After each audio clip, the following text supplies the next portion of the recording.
Another concept now I want to talk about the nature of the ayat of the Quran. So if you look at ayah number 219 and 220, you will see some very interesting phenomenon. So Allah subhanahu wa ta'ala begins the ayah, وَيَسْأَلُونَكَ عَنِ الْخَمْرِ وَالْمَيْسِرِ. They ask you about the intoxicants and the gambling. And then he says in the same ayah, وَيَسْأَلُونَكَ مَاذَا يُنْفِقُونَ. They ask you what they should spend. And he starts talking about what they should spend. The ayah finishes. He continues to the next ayah talking about how they should spend and what they should spend. And then in this next ayah he starts talking about, and they ask you about وَيَسْأَلُونَكَ عَنِ الْيَتَامَى. They ask you about orphans. Okay, so a person is like, wow, that looks like a hodgepodge. I mean, I don't know, why are they mixed? What are your thoughts? Why are they mixed? Interestingly, they are actually connected. How is spending connected to alcohol and intoxicants, and how is the orphans connected to spending?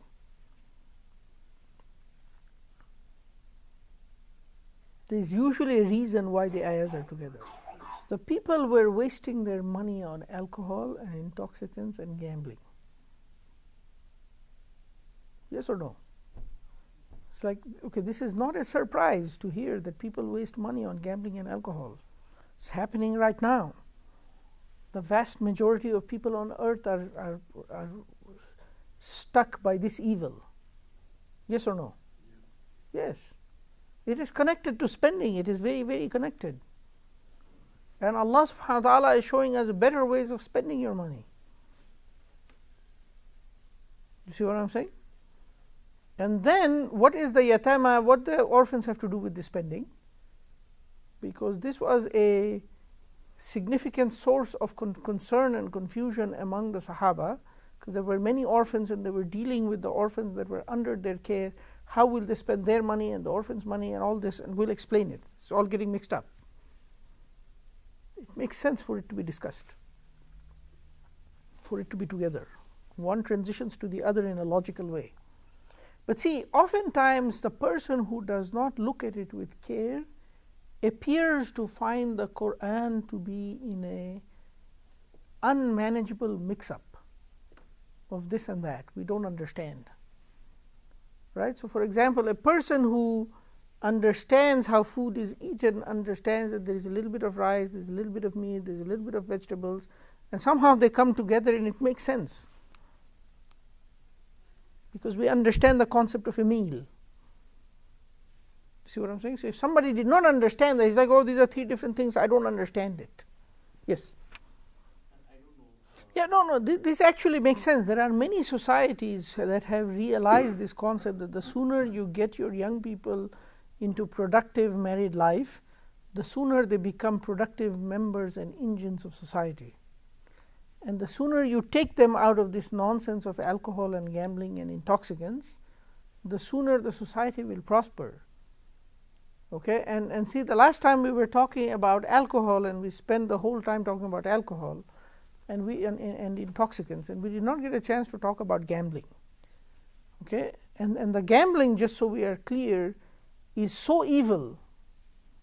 The gambling is so evil that even the winners lose. Okay, so they did a study on one of the major American networks, and they followed the winners of the multi-million-dollar lottery winners. Okay, so just so you know, there is a Powerball. So millions of people buy tickets, millions of people lose. Okay, several thousand of them get $5 or $10 or $20 or $100 or $1,000 or something. And one person or 10 people at most get the Powerball, the big one, the big payout, right? 10 million or 70 million or something, right? So they did a study on the mega winners. It's obvious, the small guys, the small players all lost money. It's amazing, by the way, when I used to ask my colleagues, I used to have some colleagues who go gambling into the casino. And they come at the end of the weekend, they are so happy they went to the casino and this and that. And I'd ask them, do you win money or do you lose money? They're like, no, we won money. And so every time they talk about it and I ask, did you win or you lose? And every time he claims to win. And I'm like, wow, if you keep winning, the casinos must be going out of business. How come they don't go out of business? It's because he remembers his win and does not remember his loss. It's very simple, by the way. Statistically, the casino cannot continue in operation unless, in general, the vast majority lose. It's the only way they can be in business. You understand that concept, right? How else? Where is the money going to come from? It's a zero-sum game. For the casino to make money, somebody has to lose it. On average, people lose. But the people remember their wins, not their losses. By the way, it's a well-established, scientifically documented fact. So it's clear that the vast majority are losing. They're not winners, they're losers. This study seeking to examine what happens to the winners. So obviously a person bought a $10 ticket or a $3 ticket and won $100 million, won $10 million or won even $1 million. Theoretically this person is a winner, right? So they went back and started examining the lives of these winners.